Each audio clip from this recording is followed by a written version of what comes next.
اعوذ باللہ من الشیطان الرجیم بسم اللہ الرحمن الرحیم الحمد للہ رب العالمین والصلاة والسلام على اشرف الانبیاء والمرسلین اللہم لا سهل الا ما جعلته سهلا وانت تجعل الحزن اذا شئت سهلا یا مقلب القلوب صرف قلوبنا على طاعتك اللهم رب اشرح لي صدري ويسر لي امري واحلل عقدة من لساني يفقهوا قولي اللهم رب زدنا علما اللهم رب زدنا علما اللهم ارزقنا ادب القرآن وحب القرآن وفضل القرآن ونور القرآن وسكينة القرآن ودواء القرآن وشفاء القرآن وعلم القرآن وفهم القرآن ونجات القرآن یا حی یا قیوم برحمتک نستغیث۔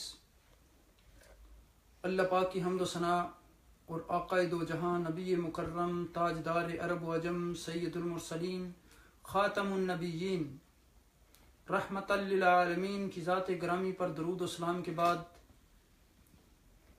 رب کائنات کا احسان عظیم ہے کہ اس نے ہمیں پھر یہ نعمت عطا کی، یہ فرصت عطا کی، یہ قیمتی لحظات عطا کیے کہ ہم اللہ کی مقدس کتاب کو سمجھنے کے لیے مل بیٹھے۔ اس نعمت پر ہم رب کائنات کا جتنا بھی شکر ادا کریں وہ کم ہے۔ اللہ سبحانہ و تعالی نے ہمیں اتنی نعمتیں عطا کی ہیں کہ ہم ان نعمتوں کا احاطہ نہیں کر سکتے۔ اسی لیے شیخ سعدی رحمۃ اللہ علیہ نے فرمایا کہ اگر انسان اپنی ساری زندگی دن رات اللہ کی ایک نعمت کا شکر ادا کرنے کے لیے عبادت کرتا رہے تو وہ ایک نعمت کا شکر ادا نہیں کر سکتا۔ اور وہ نعمت کون سی ہے؟ انسان کا سانس جو ہے جسم کے اندر جاتا ہے اور باہر آتا ہے، تو اس ایک نعمت پہ وہ کہتے ہیں کہ اگر ساری زندگی آدمی عبادت کرتا رہے تو وہ اس ایک نعمت کا شکر ادا نہیں کر سکتا۔ تو اب تصور کر لیں کہ رب کائنات نے ہمیں کتنی نعمتیں عطا کی ہیں۔ تو قرآن بہت بڑی نعمت ہے، اس پر بھی ہمیں اللہ کا شکر ادا کرنا چاہیے۔ اسلام بہت بڑی نعمت ہے، قرآن ہمارے لیے نازل کیا گیا۔ تو ہم نے گزشتہ درس میں اللہ سبحانہ و تعالیٰ کے فضل، اس کے احسان، اس کے کرم، اس کی رحمت سے سورہ بقرہ کی 184 آیات مکمل کر لی تھیں۔ آج کی اس نشست میں ہم کوشش کریں گے کہ ہم اگلی آیت نمبر 185 کو انشاءاللہ پڑھیں، اس کا ترجمہ کریں، اس کو سمجھیں اور اس کو اپنی زندگی میں امپلیمنٹ کریں اور دوسرے لوگوں تک اس کا پیغام پہنچائیں۔ رب کائنات سے دعا ہے کہ ہمیں وہ یہ توفیق عطا فرمائیں کہ ہم اس قرآن حکیم کی آیات کو صحیح طریقے سے پڑھ سکیں، سمجھ سکیں، ان پر عمل کر سکیں اور ان کا پیغام دوسرے لوگوں تک پہنچا سکیں۔ قرآن کی مجلس میں بیٹھنا بھی عبادت، قرآن کا سننا بھی عبادت، قرآن میں غور و فکر کرنا بھی عبادت، قرآن کو تجوید کے ساتھ پڑھنا بھی عبادت، قرآن کی تفسیر کو پڑھنا بھی عبادت، قرآن کی تفسیر کو سننا بھی عبادت۔ تو اس لیے قرآن ایک ایسی نعمت رب کائنات نے ہمیں دی ہے جس میں ہمارے لیے دستور حیات ہے، جس میں ہمارے لیے رہنمائی ہے، جس میں ہمارے لیے ہدایت ہے، جس میں ہمارے لیے علم ہے، جس میں ہمارے لیے روشنی ہے، جس میں ہمارے لیے شفا ہے۔ اس لیے ہم نے پچھلی آیات میں گفتگو کی تھی کہ رب کائنات نے اہل ایمان سے خطاب فرمایا اور اہل ایمان سے مخاطب ہوتے ہوئے ارشاد فرمایا کہ یا ایھا الذین آمنوا کتب علیکم الصیام کما کتب علی الذین من قبلکم لعلکم تتقون، کہ اے لوگو جو تم ایمان لائے ہو تم پر روزے فرض کیے گئے جیسا کہ تم سے پہلی امتوں پر روزے فرض کیے گئے تھے۔ کما کتب علی الذین من قبلکم لعلکم تتقون، اس سے مقصد کیا ہے روزے کو فرض کرنے کا؟ اس کا گول کیا ہے؟ کیا اچیو کرنا چاہتے ہیں اس سے؟ لعلکم تتقون، تاکہ تم متقی بن جاؤ، پرہیزگار بن جاؤ، اللہ سے ڈرنے والے بن جاؤ، تمہارے دلوں میں اللہ کی خشیت پیدا ہو جائے، اللہ کا ڈر پیدا ہو جائے، اللہ کا خوف پیدا ہو جائے۔ اور پھر فرمایا کہ ایام معدودات فمن كان منكم مريضا او على سفر فعدة من ايام اخر وعلى الذين يطيقونه فدية طعام مسكين فمن تطوع خيرا فهو خير له وان تصوموا خير لكم ان كنتم تعلمون۔ اب دیکھیں کہ فرمایا کہ چند گنتی کے دن ہیں رمضان کے، یہ نہ کوئی سال باقی رہے گا، نہ کتنے مہینے باقی رہتا ہے، چند لمیٹڈ ڈیز ہیں۔ اور اس میں بھی پھر ان لوگوں کو جو بیمار ہیں یا جو سفر کر رہے ہیں ان کو رخصت دی گئی، وہ ان دنوں کو روزہ چھوڑ سکتے ہیں اور دوسرے دنوں میں اس کی قضا کر سکتے ہیں۔ اور اسی طرح فرمایا کہ جو لوگ مشقت کے ساتھ روزہ رکھتے ہیں وہ مسکین کو کھانا کھلا سکتے ہیں۔ تو اس آیت کے بارے میں آج کی آیت کے بارے میں جب ہم گفتگو کریں گے تو وہاں میں آپ کو بتاؤں گا، لیکن اتنا یہاں جاننا ضروری ہے کہ یہ اس آیت کے بارے میں ہے کہ یہ منسوخ ہو گئی۔ شروع میں اسلام کے ابتدائی زمانے میں کچھ لوگ روزے رکھتے تھے، کچھ نہیں رکھتے تھے، اور جو روزے نہیں رکھتے تھے وہ فدیہ دے دیتے تھے۔ لیکن جب اگلی آیت شہر رمضان الذی انزل فیہ القرآن اتری تو اس کے بعد پھر روزے فرض ہو گئے، سوائے اس کے کہ جو ایسے یعنی پرماننٹ مریض ہوں کہ جو روزہ بالکل نہیں رکھ سکتے تو وہ جو ہے وہ فدیہ دے سکتے ہیں۔ تو پھر اس میں مسافر اور مریض کے لیے بھی مرض ایسا، یا تو ایسا مرض ہو جس سے ہلاک ہونے کا خطرہ ہو، یا کوئی ایسی مرض ہو جس میں آپ علاج نہ کر سکتے ہوں۔ اگر روزہ رکھتے ہیں، مثلا ڈاکٹر آپ کو بتاتا ہے کہ آپ نے 1 گھنٹے کے بعد یہ دوائی کھانی ہے، 2 گھنٹوں کے بعد دوائی کھانی ہے، تو اگر آپ روزہ رکھیں گے تو آپ وہ میڈیسن استعمال نہیں کر سکتے، تو اس صورت میں آپ روزے کو چھوڑ سکتے ہیں۔ ایک عام مثلا چھوٹی موٹی بیماری سے آپ یعنی اگر انسان کہے کہ میں روزہ نہیں رکھتا تو اس میں روزہ رکھ لینا یہ بہتر ہے۔ پھر سفر میں بھی اسی طرح، ویسے تو ہر سفر میں آپ یعنی روزہ چھوڑ سکتے ہیں، لیکن یہ ہے کہ اگر وہ سفر ایسا ہو کہ جس طرح آپ گھر میں روزہ رکھتے ہیں اتنی آپ کو مشقت ہوتی ہے تو اس میں روزہ رکھ لیں تو بہتر ہے۔ اور جو سفر آپ کو تھکا دینے والا ہو، جس میں مشقت ہو، جس میں ہلاکت کا ڈر ہو، تو اس روزے کو چھوڑ دینا چاہیے، چونکہ میں نے آپ کے سامنے کل آقا دو جہاں نبی اکرم صلی اللہ علیہ وسلم کی وہ حدیث رکھی تھی کہ لیس من البر الصوم، یعنی سفر میں لیس فی السفر من البر، یعنی سفر میں جو روزہ رکھنا ہے وہ کوئی نیکی نہیں ہے۔ تو آپ دیکھیں کہ آقا دو جہاں نبی اکرم صلی اللہ علیہ وسلم نے یہ الفاظ اس وقت ارشاد فرمائے تھے کہ جب ایک جو صحابی کو دیکھا کہ انہوں نے ایک بعض صحابہ نے ان کے اوپر چھتڑی رکھی ہوئی تھی، تو آقا دو جہاں نبی اکرم صلی اللہ علیہ وسلم نے دریافت کیا کہ کیا وجہ ہے، تو کہا کہ یہ مشقت کی وجہ سے جو ہے یہ بیہوش ہو رہا ہے۔ تو آپ صلی اللہ علیہ وسلم نے فرمایا کہ جو سفر میں روزہ رکھنا جو ہے وہ نیکی نہیں ہے۔ تو آپ اس سے اندازہ کر لیں کہ اسلام نے جہاں بھی انسان کو رخصت عطا کی ہے وہاں اس رخصت سے انسان کو جو ہے وہ فائدہ اٹھانا چاہیے۔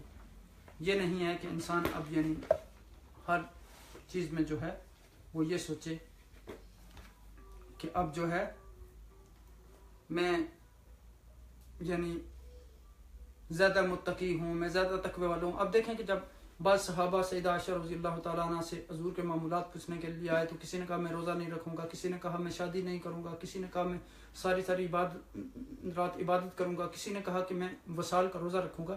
تو حضور نبی اکرم صلی اللہ علیہ وسلم نے فرمایا کہ میں تم سے زیادہ متقی ہوں، میں تم سے زیادہ تقوی والا ہوں، میں تم سے زیادہ اللہ سے ڈرنے والا ہوں، میں روزہ رکھتا بھی ہوں اور افطار بھی کرتا ہوں، میں شادیاں بھی کرتا ہوں، میں یعنی نکاح کرتا ہوں، میں راتوں کو جاگتا بھی ہوں، سوتا بھی ہوں۔ تو اس لیے پھر فرمایا کہ فمن ترک سنتی فلیس منی، جو میری سنت کو ترک کرے گا وہ مجھ میں سے نہیں۔ تو اس لیے آقا دو جہان نبی اکرم صلی اللہ علیہ وسلم نے فرمایا کہ لیس من البر الصیام فی السفر، یعنی سفر میں جو ہے روزہ رکھنا وہ نیکی نہیں ہے، کیونکہ اس میں مشقت ہوتی ہے۔ اب دیکھیں کہ انسان کو ہلاکت میں ڈالنا یعنی مقصود نہیں ہے۔ تو دوسری بات ایک اہم یہ ہے کہ روزہ ہم اس لیے نہیں رکھتے. بعض لوگ اب اس کی یہ تعویلات بیان کرتے ہیں کہ میڈیکل میں اس کا یہ فائدہ ہوتا ہے, آپ کی صحت اچھی ہو جاتی ہے, آپ فلاں فلاں بیماری سے محفوظ ہو جاتے ہیں. تو روزہ ہم اس لیے رکھتے ہیں کہ یہ رب کائنات کا حکم ہے. تو اگر اس میں فوائد ہیں تو رب کائنات نے انسانوں کے لیے فوائد رکھے ہیں, لیکن ہم اس نیت کے ساتھ روزہ نہیں رکھ سکتے کہ چونکہ اس میں جو ہے وہ یعنی یہ فائدہ ہے. ہم روزہ اس لیے رکھتے ہیں کہ اللہ کا حکم ہے اور اللہ سبحانہ و تعالیٰ کی ہر حکم پر عمل کرنا ہمارے لیے ضروری ہے. اب دیکھیں دوسری روزے سے ہمیں جو چیز پتہ چلتی ہے وہ ڈسپلن ہے, یعنی نظم و ضبط. انسان خود اپنے آپ کو بھی ڈسپلن کرے اور دوسرے لوگوں کو بھی ڈسپلن کرے. اب دیکھیں کہ دنیاوی معاملات میں ہمیں بڑے اپنے آپ کو ریگولیٹ رکھتے ہیں, بڑے پابند رکھتے ہیں, بڑے قواعد و ضوابط اپنے لیے بناتے ہیں, بڑے ٹائم کی پابندی ہوتی ہے. اگر ہم نے جاب پہ جانا ہوتا ہے تو اس میں ہم لیٹ نہیں ہوتے, ہمارا کوئی ذاتی کام ہوتا ہے تو اس کے لیے لیٹ نہیں ہوتے. لیکن دینی معاملات میں جب معاملہ آتا ہے تو اس میں ہمارا ڈسپلن سارا جو ہے وہ ختم ہو جاتا ہے. تو یہ ایسی چیز نہیں ہونی چاہیے. اب اس آیہ کریمہ میں ارشاد فرمایا کہ شہر رمضان الذی انزل فیہ القرآن ہدی للناس وبینات من الہدی والفرقان فمن شہد منکم الشہر فلیصم ومن کان مریضا او علی سفر فعدۃ من ایام اخر یرید اللہ بکم اليسر ولا یرید بکم العسر ولتکملوا العدة ولتکبروا اللہ علی ما ہداکم ولعلکم تشکرون. صدق اللہ العظیم. یہ سورہ بقرہ کی آیت نمبر 185 ہے. اس آیہ کریمہ میں بیسیکلی ایک تو یہ بتایا گیا کہ رمضان المبارک کے مہینے کو اگر فضیلت حاصل ہوئی تو وہ قرآن کی وجہ سے حاصل ہوئی. دوسرا یہ بتایا گیا کہ اس مہینے میں قرآن نازل کیا گیا. تیسرا یہ بتایا گیا کہ یہ کتاب جو ہے یہ ہدایت ہے لوگوں کے لیے. اس میں بڑی واضح آیات ہیں, روشن دلائل ہیں, اور یہ لوگوں کی لیے ہدایت ہے. یعنی یہاں ہدایت سے مراد یہ ہے کہ لوگوں کے لیے نالج ہے, علم ہے, یعنی خواہ وہ مسلمان ہوں یا غیر مسلم. اور پھر یہ فرق کرنے والی ہے حق اور باطل کے درمیان, فرقان ہے. پھر فرمایا یہ بھی رول دے دیا گیا کہ روزے آپ شروع کس طرح کریں اور ان کو ختم کس طرح کریں. یعنی رمضان کی آغاز کا یہاں گویا ایک ہمیں قاعدہ بتا دیا گیا, اور افطار کرنے کا بھی قاعدہ اس آیہ کریمہ میں بتا دیا گیا. اور پھر دوبارہ یہاں تکرار کیا گیا کہ جو لوگ مریض ہیں, جو سفر میں ہیں, ان کے لیے روزے رکھنا, یعنی اس وقت وہ چھوڑ سکتے ہیں روزے کو اور دوسرے دنوں میں روزے رکھ سکتے ہیں. فرمایا کہ یرید اللہ بکم الیسر ولا یرید بکم العسر, اللہ سبحانہ و تعالیٰ آپ کے لیے آسانی چاہتے ہیں, آپ کے لیے تنگی نہیں چاہتے. پھر فرمایا کہ وَلِتُكْمِلُوا الْعِدَّةَ, دنوں کو پورا کرو گنتی کے ساتھ, یعنی ایام. وَلِتُكَبِّرُوا اللَّهَ عَلَى مَا هَدَاكُمْ, پھر اس کے بعد اللہ سبحانہ وتعالیٰ کی بڑائی بیان کرو, یعنی تکبیر پڑھو. وَلَعَلَّكُمْ تَشْكُرُونَ, اور پھر اس پر اللہ سبحانہ وتعالیٰ کا ان ساری نعمتوں پر شکر ادا کرو. یعنی فرمایا کہ شہر رمضان الذی انزل فیہ القرآن, رمضان کا مہینہ وہ مہینہ ہے کہ جس میں قرآن کو نازل کیا گیا. ہدی للناس, یہ لوگوں کے لیے رہنمائی ہے. وبینات من الہدی, اور یہ جو ہے اس میں واضح ہدایت ہے لوگوں کے لیے. والفرقان, اور فرق کرنے والی ہے یہ حق اور باطل میں. فمن شہد منکم الشہر, جو شخص بھی چاند دیکھے رمضان کے مہینے کا تو اس کو چاہیے کہ وہ روزے رکھے. ومن کان مریضا او علی سفر, جو کوئی بیمار ہو یا سفر میں ہو تو فعدۃ من ایام اخر, تو وہ دوسرے دنوں میں روزہ رکھ سکتا ہے. یرید اللہ بکم اليسر, اللہ سبحانہ وتعالیٰ تمہارے لیے آسانی چاہتا ہے اور تنگی نہیں چاہتا. ولا یرید بکم العسر ولتکملوا العدۃ, اور پھر گنتی کے ایام پورے کرو. ولتکبروا اللہ علی ما ہداکم, پھر اس پر اللہ کی بڑائی بیان کرو جو اس نے تمہیں ہدایت دی ہے. ولعلکم تشکرون, اور اس کا شکر کرو. اب دیکھیں کہ اس آیہ کریمہ میں رمضان میں نزول قرآن کے بارے میں بیان کیا گیا. تو اس کا مطلب یہ نہیں کہ مکمل قرآن ایک رمضان میں نازل ہو گیا, بلکہ یہ ہے کہ رمضان کی شب میں لوح محفوظ سے آسمانی دنیا پر اتارا گیا. اور دوسری رائے یہ ہے کہ حضور نبی اکرم صلی اللہ علیہ وسلم کے قلب مبارک پر پہلی دفعہ جو ہے وہ رمضان مبارک میں اس کا نزول ہوا. اور وہاں بیت العزہ میں یعنی جو پہلی رائے ہے کہ لوح محفوظ سے آسمان دنیا پر اتارا گیا اور پھر بیت العزہ میں رکھ دیا گیا یا لیلۃ المبارکہ میں اتارا گیا، تو یہ سب صحیح ہے، کیونکہ لوح محفوظ سے تو رمضان میں ہی اترا، اور لیلۃ القدر اور لیلۃ المبارک یہ ایک رات ہے، یعنی قدر کی رات جو رمضان میں آتی ہے۔ اور بعض کے نزدیک مفہوم یہ ہے کہ رمضان میں نزول قرآن کا آغاز ہوا، پہلی وحی جو غار حرا میں آئی وہ رمضان میں آئی، اس اعتبار سے قرآن مجید اور رمضان المبارک کا آپس میں انتہائی گہرا تعلق ہے۔ یہی وجہ ہے کہ آقا دو جہاں نبی اکرم صلی اللہ علیہ وسلم اس ماہ مبارک میں حضرت جبریل علیہ السلام سے قرآن کا دور کیا کرتے تھے، اور جس سال آپ صلی اللہ علیہ وسلم کا وصال ہوا، آپ صلی اللہ علیہ وسلم نے رمضان میں جبریل علیہ السلام کے ساتھ 2 مرتبہ قرآن کا دور کیا۔ رمضان کی 3 راتوں 23، 25 اور 27 میں آپ صلی اللہ علیہ وسلم نے صحابہ کو باجماعت قیام اللیل بھی کرایا، جس کو اب تراویح کہا جاتا ہے۔ تو اب ظاہر ہے کہ یعنی تراویح کے بارے میں اختلاف ہے، لیکن ہمارے ہاں جو ہے یعنی وہ 20 رکعت پڑھی جاتی ہیں، اور اس کے یعنی باقاعدہ اچھے دلائل موجود ہیں۔ تو لیکن اس میں یہ ہے کہ اگر کوئی اس سے کم یا زیادہ پڑھتا ہے، اب دیکھیں کہ مالکی جو ہیں وہ 36 رکعت پڑھتے ہیں، تو یہ ایک عبادت ہے جتنی بھی انسان کر سکتا ہے، وہ یعنی ظاہر ہے کہ اس کا اجر ہے اپنا۔ پھر آپ دیکھیں کہ یعنی رمضان المبارک کے جو احکام و مسائل ہیں آگے اس کے بارے میں اگلی آیت میں آ رہا ہے۔ تو اب دیکھیں کہ یہاں اس آیہ کریمہ میں رمضان المبارک کے بارے میں بتایا گیا کہ رمضان وہ مہینہ ہے جس میں قرآن نازل کیا گیا۔ اب دیکھیں کہ سب سے پہلے تو یہ بتایا گیا کہ رمضان کی فضیلت اس وجہ سے ہے کہ اس میں قرآن نازل کیا گیا، پھر قرآن کے بارے میں بتایا گیا۔ تو ہمیں یہ بھی پتہ ہونا چاہیے کہ قرآن کی تعریف کیا ہے۔ تو علماء اصول نے جو قرآن کی تعریف کی ہے وہ یہ ہے کہ القرآن هو کلام اللہ المنزل علی محمد صلی اللہ علیہ وسلم الموجز بصورت منہ المتعبد بتلاوته المکتوب فی المصاحف المنقول الینا بین دفتي المصحف نقلا متواترا، یعنی قرآن مجید سے مراد ہے الکلام المنزل، یعنی اللہ تعالیٰ کا وہ کلام جو حضور نبی اکرم صلی اللہ علیہ وسلم پر نازل ہوا، جس کی ایک ایک صورت اپنی جگہ ایک معجزہ ہے، وہ جس کی تلاوت کی جائے تو عبادت سمجھی جائے، جو نسخوں میں لکھا ہوا ہمارے پاس موجود ہے، اور ایک تواتر کے ساتھ صحابہ اکرام سے لے کر آج تک مصاحف کی شکل میں چلا آ رہا ہے۔ اب دیکھیں کہ اس میں ایک سند موجود ہے جو آقا دو جہاں نبی اکرم صلی اللہ علیہ وسلم سے لے کر صحابہ سے لے کر آج تک جو ہم یعنی قرات میں یعنی جو سند ہوتی ہے قرات کی، اس میں ظاہر ہے کہ مختلف قراتیں ہیں، تو وہ مطلب یہ ہے کہ اب مثلا میں آپ کے سامنے قرآن پڑھ رہا ہوں، میرے شیخ ہیں، ان کے شیخ ہیں، پھر ان کے استاد ہیں، ان کے استاد ہیں، یہ سلسلہ آقا دو عالم صلی اللہ علیہ وسلم تک پہنچتا ہے، پھر وہاں سے جبریل علیہ السلام اور اللہ سبحانہ وتعالیٰ تک۔ تو اب دیکھیں کہ قرآن کی تلاوت ہمیں اس انداز میں کرنی چاہیے۔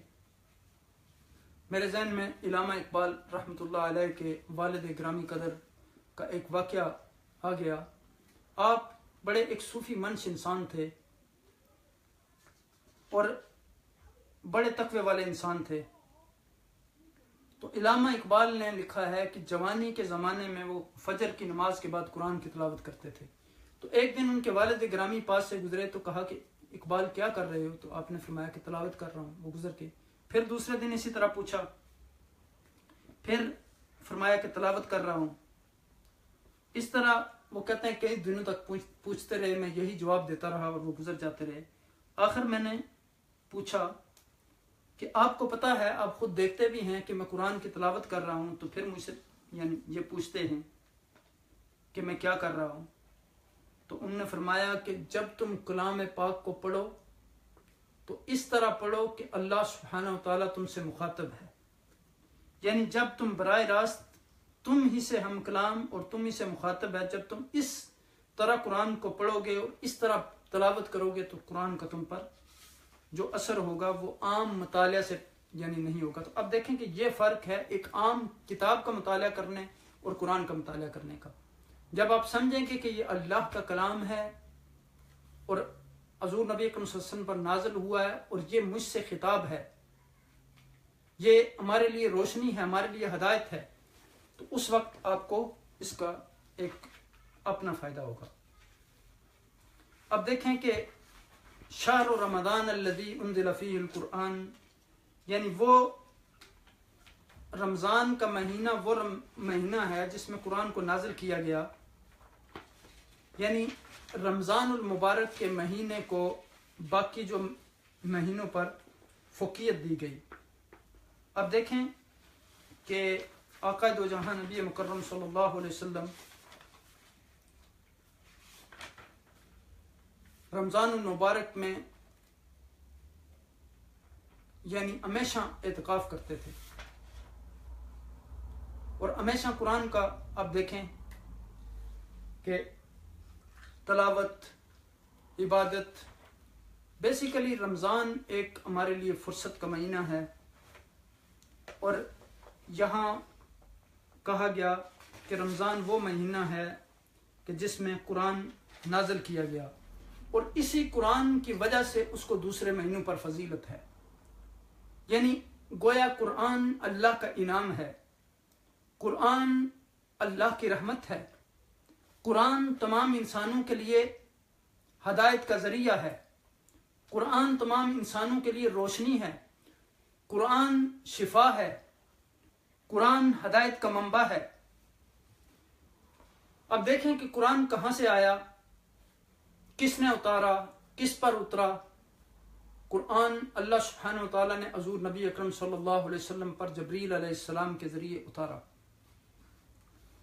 اور اس میں دو رائے میں نے آپ کو بتایا۔ پہلی رائے یہ ہے کہ آسمان دنیا پر، اور دوسری رائے یہ ہے کہ نبی اکرم صلی اللہ علیہ وسلم کے قلب مبارک پر آغاز جو ہے وہ رمضان مبارک میں ہوا۔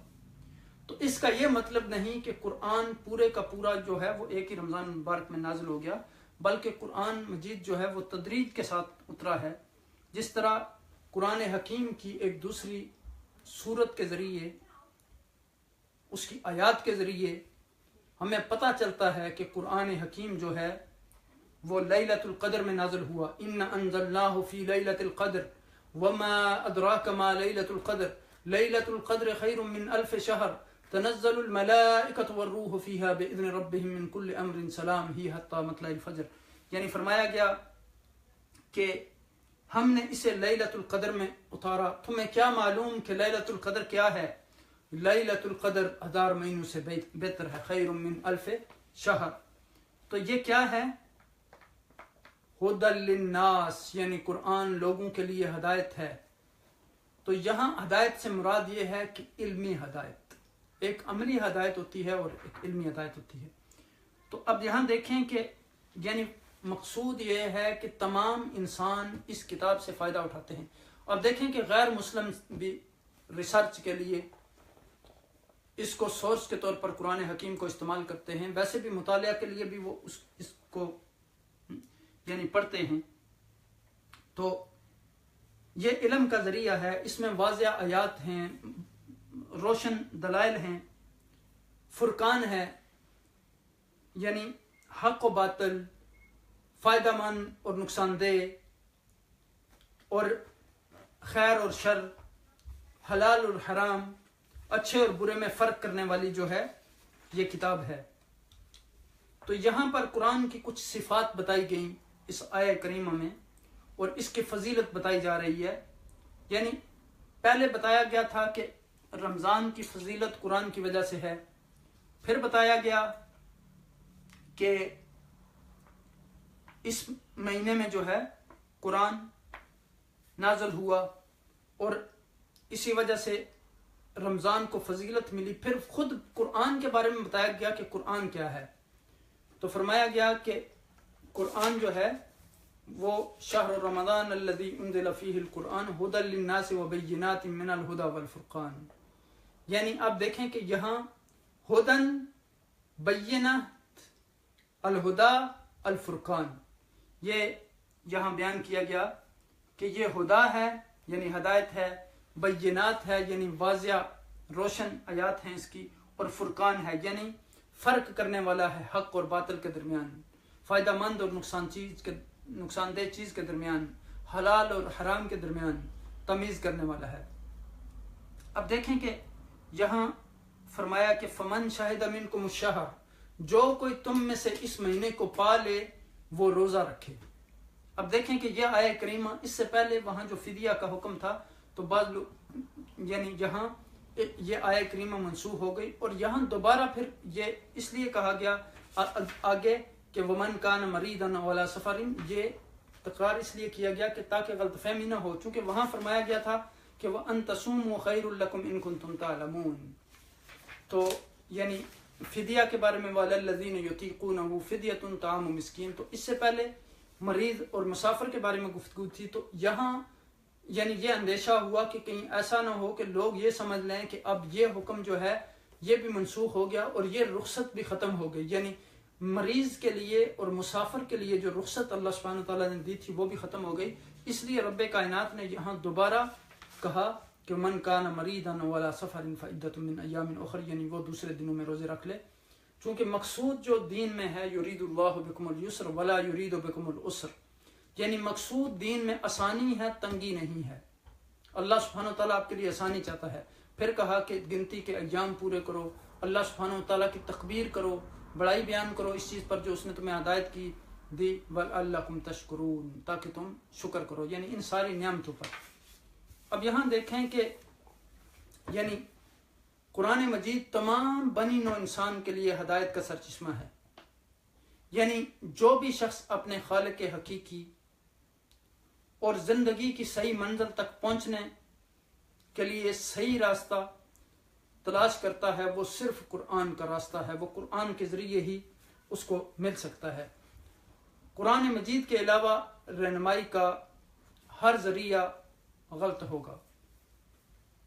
اور یہاں دیکھیں کہ ہدایت کی روشن دلیلیں فرمایا گیا کہ بینات من الہدا، اور پھر فرمایا گیا کہ الفرقان، حق و باطل کو جدا کرنے والی کتاب یہ ہے، یعنی سچ اور جھوٹ میں فرق کرنے والی، صحیح فیصلہ کی قوت پیدا کرنے والی، حق و باطل کے درمیان فرق کرنے والی، کفر اور اسلام کے درمیان فرق کرنے والی، اصلاح اور فساد کے درمیان فرق کرنے والی، اطاعت اور سرکشی کے درمیان فرق کرنے والی، اور عبادت اور انکار میں فرق کرنے کے قابل بنانے والی کتاب۔ یعنی اس میں بھی کہ کون لوگ جو ہیں، جو انکار کرنے والے لوگ ہیں وہ کون ہیں، اور جو اس پر عمل کرنے والے، ایمان لانے والے لوگ ہیں وہ کون ہیں۔ تو اس کتاب میں یہ تین خوبیاں ہیں کہ یہ واضح اس میں جو ہیں دلائل ہیں، روشن دلائل ہیں، فرق کرنے والی ہے، حق اور باطل کو جدا کرنے والی ہے، اور ہدایت ہے۔ تو اب دیکھیں کہ قرآن حکیم کے ہر حکم میں برکت ہی برکت ہے، روشنی ہی روشنی ہے، علم ہی علم ہے، مومنین کے لیے شفا ہے اور ظالمین کے لیے خسارہ ہے۔ اب دیکھیں یہاں کہ آیت کہ اس ٹکڑا میں کہ فمن شاہد منکم الشہر فلیصم، یعنی جو شخص عاقل بالغ ہے اس کے لیے کہا گیا کہ وہ اگر چاند دیکھ لے رمضان المبارک کا، یعنی آپ مہینے کو کیسے دیکھیں گے، یہاں دیکھنے سے مراد چاند کو دیکھنا ہے، اور جیسا کہ آقا دو جہاں نبی اکرم صلی اللہ علیہ وسلم نے فرمایا کہ صوموا لرؤیتہ وافطروا لرؤیتہ، یعنی تم چاند کو دیکھ کر روزہ رکھو اور چاند کو دیکھ کر ہی روزے کو افطار کرو۔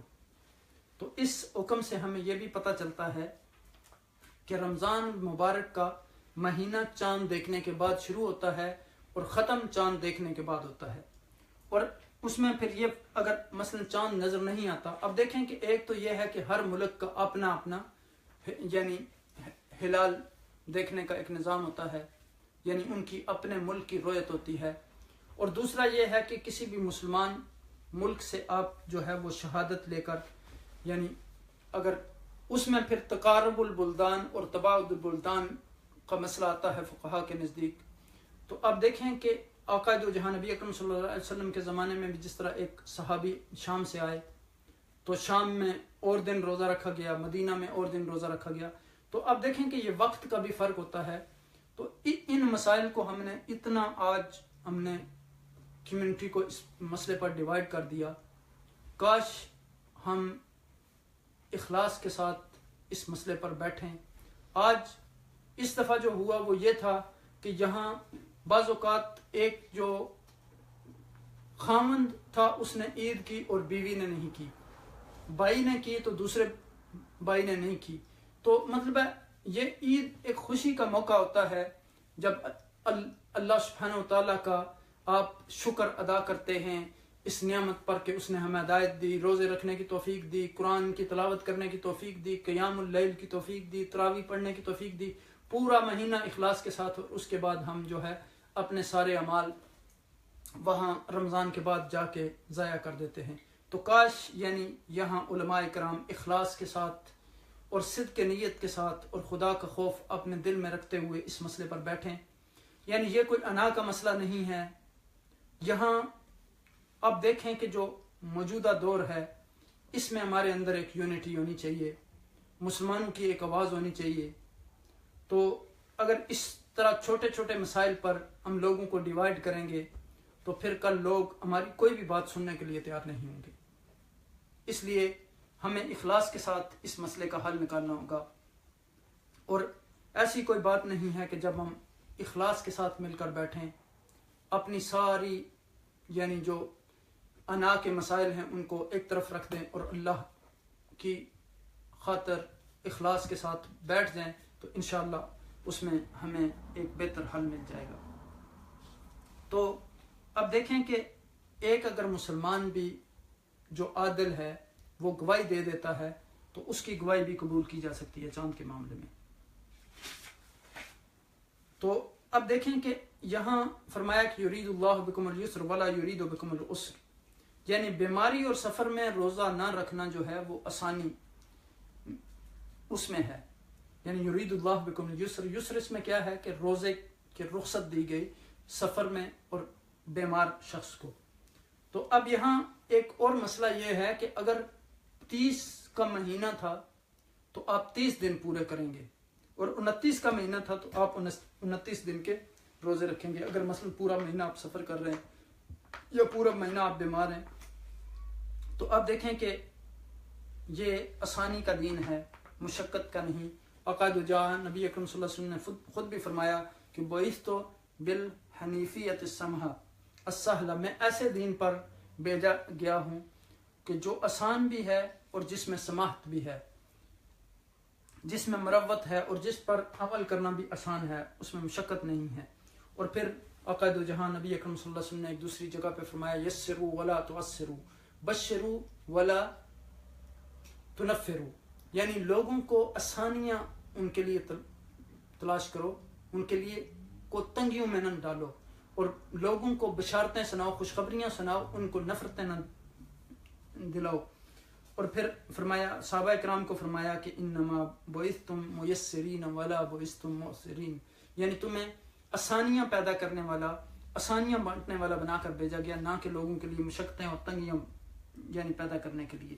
تو اب دیکھیں کہ اللہ سبحانہ وتعالیٰ نے بھی جگہ جگہ پہ فرمایا کہ یرید اللہ بکم اليسر ما جعل علیکم فی الدین من حرج لا یکلف اللہ نفسا الا وسعها. تو اب دیکھیں کہ آگے فرمایا کہ وَلِتُكْمِلُ الْعِدَّةَ، تاکہ تم گنتی کے ایام پورے کر لو اور اللہ کی بڑائی بیان کرو. یعنی اب دیکھیں کہ اس پر کہ اللہ سبحانہ وتعالیٰ نے تمہیں ہدایت عطا کی، تمہیں رمضان مبارک کا مہینہ عطا کیا، تمہیں قرآن کی نعمت عطا کی، تمہیں رمضان کی نعمت عطا کی. تو اس کے بعد پھر یعنی عید کا دن آتا ہے، وہ خوشی کا دن ہوتا ہے، اور اس دن عید کے دن جو عمل ہوتا ہے وہ تکبیرات کا عمل ہوتا ہے، یعنی اللہ سبحانہ وتعالیٰ کی بڑائی بیان کرنا، اللہ اکبر لا الہ الا اللہ واللہ اکبر وللہ الحمد، اللہ اکبر کبیرا والحمد للہ کثیرا وسبحان اللہ بکرۃ واصیلا، یعنی تکبیر پڑھنا.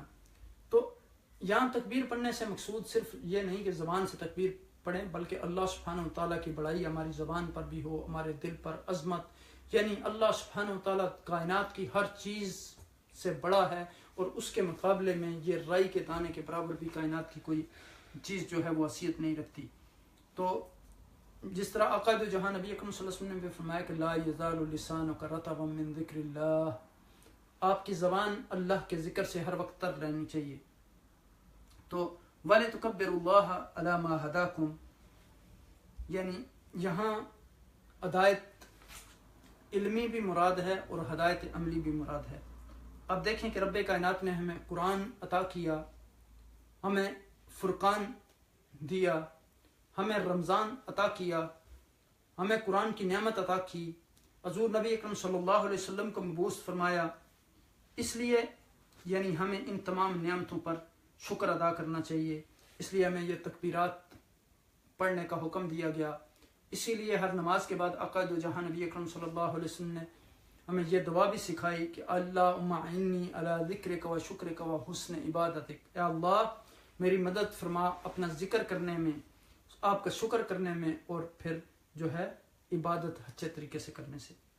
تو یہاں گویا روزہ ہی نہیں فرض کیا گیا، بلکہ روزہ فرض کرنے کے ساتھ ساتھ اس مہینے میں قرآن عطا کیا گیا. اور قرآن بھی، رمضان بھی نعمت ہے اور قرآن بھی نعمت ہے، اور اللہ کا بہت بڑا یہ احسان ہے کہ اس نے ہمیں یہ نعمتیں عطا فرمائیں. اب دیکھیں کہ صحابہ کے دور میں بھی اختلافات ہوتے تھے، لیکن ان کا اختلاف کا مقصد جو ہوتا تھا وہ حق بات تک پہنچنا ہوتا تھا، نہ کہ یعنی لڑائی جھگڑوں کے لیے. تو اب دیکھیں کہ یعنی آج اگر گاؤں میں جو لوگ ہوتے ہیں وہ اگر چاند نہیں دیکھ سکتے تو روزہ نہیں رکھتے تو ان پر کوئی گناہ نہیں ہے. تو اسی طرح یعنی آقا دو جہاں نبی اکرم صلی اللہ علیہ وسلم نے فرمایا ہمیں کہ صوموا لرؤیتہ وافطروا لرؤیتہ. تو اس پر جو ہے ہمیں یعنی عمل کرنا چاہیے ان چیزوں پر جو آقا دو جہاں نبی اکرم صلی اللہ علیہ وسلم نے ہمیں احکامات بیان فرمائے ہمارے لیے اور قرآن میں جو بیان کیے گئے. تو اب دیکھیں کہ ماہ رمضان کی یہاں فضیلت اور بزرگی کا تذکرہ ہو رہا ہے. یعنی قرآن کریم جو ہے اس ماہ مقدس میں اترا. حضور نبی اکرم صلی اللہ علیہ وسلم نے ارشاد فرمایا کہ ابراہیمی صحیفہ رمضان کی پہلی رات کو اترا، اور تورات جو ہے وہ 6 تاریخ کو، انجیل جو ہے وہ 13ویں تاریخ، اور قرآن جو ہے وہ 24ویں تاریخ کو نازل ہوا. ایک اور روایت میں ہے کہ زبور 12ویں کو اور انجیل 18ویں کو. تو اگلے تمام صحیفے اور تورات و انجیل اور زبور جس پیغمبر پر اتری ایک ساتھ ہی ایک مرتبہ اتری، لیکن قرآن کریم جو ہے بیت العزہ سے آسمان دنیا تک ایک ساتھ ایک مرتبہ نازل ہوا، اور پھر وقتاً فوقتاً یعنی حسب ضرورت زمین پر نازل ہوتا رہا. انا انزلناہ فی لیلۃ القدر، انا انزلناہ فی لیلۃ مبارکہ. تو یہ جو ہے قرآن پھر یعنی یک بارگی کے ساتھ نہیں اترا، بلکہ یعنی تدریج کے ساتھ اترا. تو اب دیکھیں کہ یہاں ان آیات میں جو ہم نے سیکھا وہ یہ ہے کہ روزہ جو ہے، روزہ سے مقصود اپنے آپ کو ایسی چیزوں سے روکنا ہے. اس میں 2 چیزیں بتائی گئیں، ایک تو کھانے پینے سے اپنے آپ کو روکنا، دوسرا نفسانی خواہشات سے روکنا. اور میں نے کل آپ کی خدمت میں یہ عرض کیا تھا کہ انسان کی کمپلیٹ لائف جو ہے، ساری زندگی جو ہے وہ دراصل روزہ سے تعبیر ہے. چونکہ جتنے بھی ہمارے زندگی کے مختلف، چاہے وہ یعنی جانی اور بدنی عبادات ہوں، چاہے وہ مالی عبادات ہوں، چاہے وہ حلال و حرام کی چیزیں ہوں، ہر چیز پر انسان کو اپنے آپ کو روکنا پڑتا ہے. اور رمضان سے بیسیکلی ہمیں جو سبق ملتا ہے وہ یہی ہے. اسی لیے اب دیکھیں کہ آقا دو جہاں نبی اکرم صلی اللہ علیہ وسلم نے فرمایا کہ من لم یدع قول الزور والعمل به فلیس للہ حاجہ ان یدع طعامہ وشرابہ. یعنی جس نے جھوٹ بولنا اور جھوٹ پر عمل کرنا نہ چھوڑا تو اس کا کھانا پینا چھوڑ دینے سے اللہ سبحانہ تعالیٰ کو کوئی حاجت نہیں. پھر فرمایا کہ کم من صائم لیس له من صیامہ الا الظمأ وکم من قائم لیس له من قیامہ الا السہر. بہت سے روزہ دار ایسے ہیں کہ روزے سے بھوک پیاس کے سوا ان کے پلے کچھ نہیں پڑتا، اور بہت سے راتوں کو قیام کرنے والے یعنی ایسے ہیں کہ ان کا قیام سوائے جاگنے کے ان کو اور کوئی چیز حاصل نہیں ہوتی. تو اس سے معلوم ہوا کہ روزہ کا مقصد جو ہے وہ تقوی کا اصول ہے، یعنی روزہ کا مقصود جو ہے وہ تقوی کا اصول ہے، جو یہاں فرمایا گیا کہ لعلکم تتقون۔ اور پھر رمضان کی فضیلت کو کس طرح بیان کیا گیا کہ کما کتب علی الذین من قبلکم، یعنی آپ دیکھیں کہ یہاں کوئی سخت حکم نہیں دیا گیا کہ تم یعنی روزے نہیں رکھو گے تو میں تمہاری کھال ادھیڑ دوں گا، تمہیں آگ میں ڈال دوں گا، اس طرح نہیں، بلکہ یہ کہا گیا کہ یہ کوئی نئی بات نہیں ہے، تم سے پہلی امتوں پر بھی روزے فرض کیے گئے تھے اور تم پر بھی روزے فرض کیے گئے، تاکہ محبوب صلی اللہ علیہ وسلم کی امت جو ہے اس کے لیے کوئی چیز پریشانی کا باعث نہ بنے، ان کے لیے یہ چیز آسان ہو جائے۔ تو اب دیکھیں کہ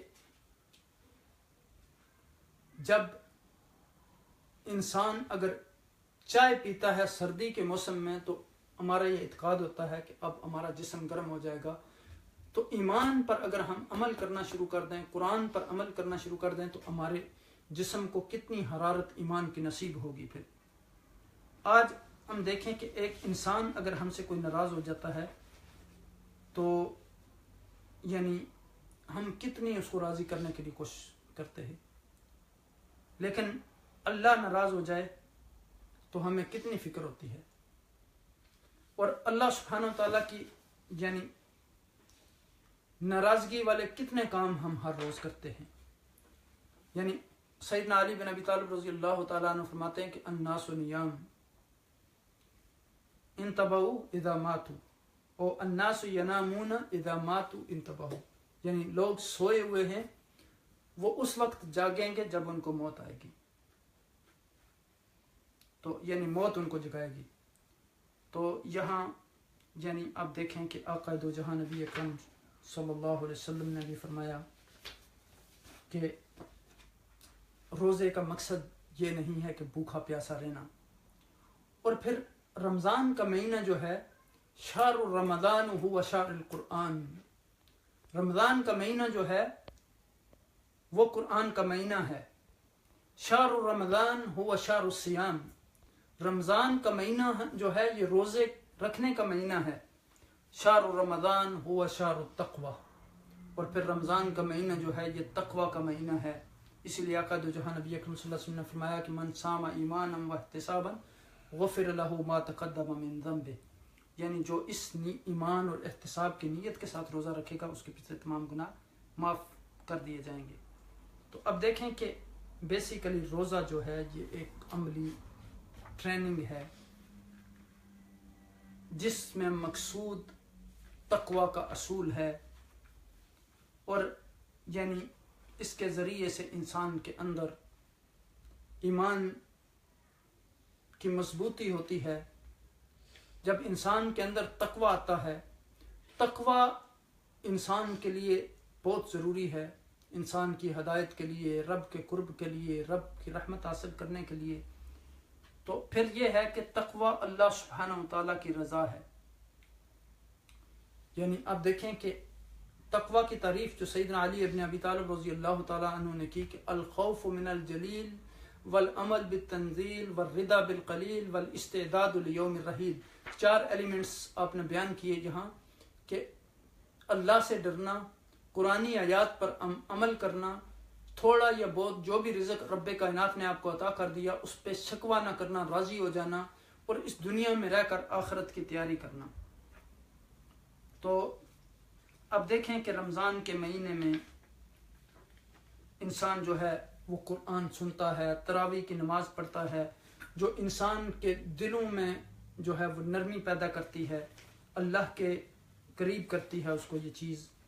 اور پھر اب دیکھیں کہ اس میں یعنی شہر رمضان الذی انزل فیہ القرآن، اس میں لیلۃ القدر ہے، اس میں قرآن کا نزول ہوا، اور بے شمار قرآن کی برکات ہیں اور رمضان کی برکات ہیں۔ اب دیکھیں کہ ہمیں رمضان المبارک کے مہینے کے بعد رمضان کی برکات کو جو ہمیں حاصل ہوئی اس کو نہیں بھولنا چاہیے، اور اس پہ رب کائنات کا شکر ادا کرنا چاہیے، اور سارا سال وہ چیزیں ہمارے سامنے رہنی چاہیے۔ یہ نہیں ہے کہ رمضان مبارک کے مہینے میں تو ہم بڑے اہتمام کے ساتھ نماز پڑھیں، بڑے اہتمام کے ساتھ قرآن کی تلاوت کریں، بڑے اہتمام کے ساتھ ہم یعنی افطاری اور سحری کے وقت یعنی تہجد کا بھی اہتمام کریں. لیکن رمضان ختم ہو گیا تو نہ نماز، نہ قرآن کی تلاوت، نہ عبادت، نہ اللہ کا ڈر. اب ہمارے ہاں جو کنسیپٹ ایک بنا ہوا ہے کہ رمضان کے مہینے میں تو ہم بالکل ڈسپلن ہو جاتے ہیں، اس کے بعد جیسے یعنی دوبارہ اب آزادی مل گئی. یعنی پورا مہینہ ہم روزے رکھنے کے بعد جس دن چاند رات ہوتی ہے، عید سے اگلی رات جو ہوتی ہے، اس رات کو لوگ اتنی اللہ سبحانہ و تعالیٰ کی نعوذ باللہ نافرمانی کرتے ہیں کہ جیسے اب یعنی ہمارا دین سے کوئی تعلق ہی نہیں رہا. تو رمضان کا مقصد یہ نہیں ہے کہ مہینہ پورا روزے رکھیں آپ اور اس کے بعد پھر برائیوں میں مبتلا ہو جائیں. رمضان کا مقصد یہ ہے کہ آپ کو تقوی حاصل ہو جائے، اور پھر ان چیزوں پر بھی اب دیکھیں کہ جو چیزیں آپ کے لیے حلال تھیں ان کو بھی حرام کر دیا گیا، تاکہ پھر حلال چیزیں جو ہیں آپ کے لیے ان پر عمل کرنا آسان ہو. تو جب آپ نے ٹریننگ کی ہے تقوی کی تو پھر اس کے اثرات بھی ہمارے اوپر، یعنی اگر ہمارے رمضان کے پورا مہینہ روزے رکھنے کے بعد ہمارے قرآن کی تلاوت میں کوئی فرق نہیں آیا، ہمارے نماز میں کوئی فرق نہیں آیا، ہماری یعنی عبادات میں کوئی فرق نہیں آیا، ہمارا دوسرے لوگوں کے ساتھ یعنی جو لین دین کے معاملات میں ان میں کوئی فرق نہیں آیا، دوسرے لوگوں کے ساتھ ہمارے اخلاق میں کوئی فرق نہیں آیا، تو اس کا مطلب ہے کہ ہم نے رمضان سے کوئی فائدہ حاصل نہیں کیا. اس لیے اللہ سبحانہ و تعالیٰ نے ہمیں قرآن کی یہ نعمت عطا کی ہے. بیسیکلی رمضان ہمارے لیے ایک یہ بھی ریمائنڈر ہے، رمضان کا مہینہ، کہ قرآن کی طرف ہم رجوع کریں.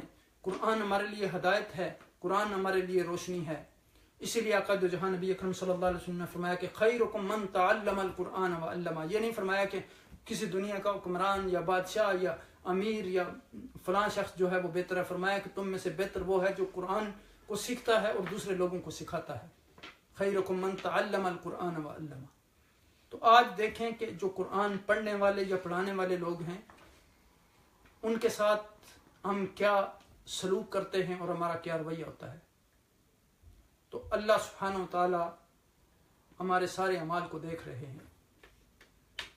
اب دیکھیں کہ آج کے زمانے میں ایک شخص جو آ کے نعت پڑھتا ہے، یعنی نعت پڑھنا بہت اچھی بات ہے، لیکن قرآن سے بڑی نعت حضور کی کوئی بھی نہیں ہے. اب دیکھیں کہ یعنی آج علماء کی بات تک سننے کو لوگ تیار نہیں ہوتے.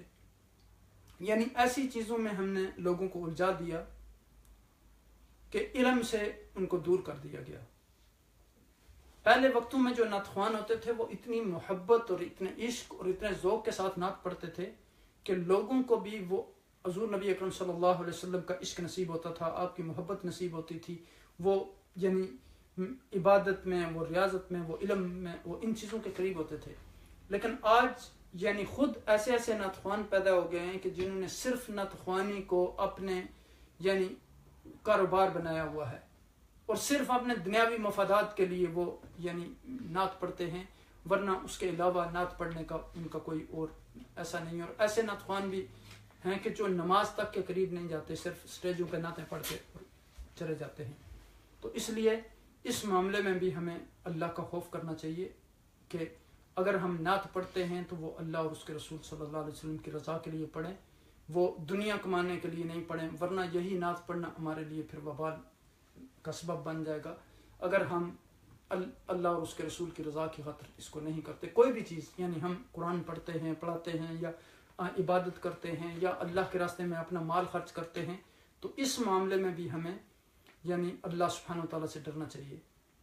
یعنی ہم نے آج نعوذ باللہ ہر چیز کو جو ہے وہ کاروبار بنا لیا. تو اب دیکھیں کہ یہاں دنیا چند دنوں کی ہے، یہ عارضی زندگی ہے. تو اس زندگی کے ختم ہونے کے بعد پھر ہم نے اللہ سبحانہ و تعالیٰ کے سامنے جواب دینا ہے ان چیزوں کے بارے میں. تو آپ اس دن کو ذرا سامنے رکھیں اور ہم سب نے اس دن کے لیے اپنے آپ کو تیار کرنا ہے. رب کائنات سے دعا ہے کہ وہ ہمیں ان آیات مبارکہ پر عمل کرنے کی توفیق عطا فرمائے، ہمیں قرآن کو صحیح طریقے سے پڑھنے، سمجھنے، اس پر عمل کرنے اور اس کا پیغام دوسرے لوگوں تک پہنچانے کا ذریعہ بنائے. اللہ سبحانہ و تعالیٰ ہمارے دلوں کو تقوی سے منور فرمائے اور قرآن کی روشنی سے ہمارے دلوں کو مزین فرمائے. اللہ سبحانہ وتعالی ہمیں قرآن و حدیث پر عمل کرنے کی توفیق عطا فرمائے. اللہ سبحانہ وتعالی ہمیں صراط مستقیم پر چلنے کی توفیق عطا فرمائے اور ایمان پر استقامت فرمائے اور ایمان پر ہمارا خاتمہ فرمائے. جزاکم اللہ خیر وما علینا الا البلاغ. السلام علیکم ورحمۃ اللہ وبرکاتہ.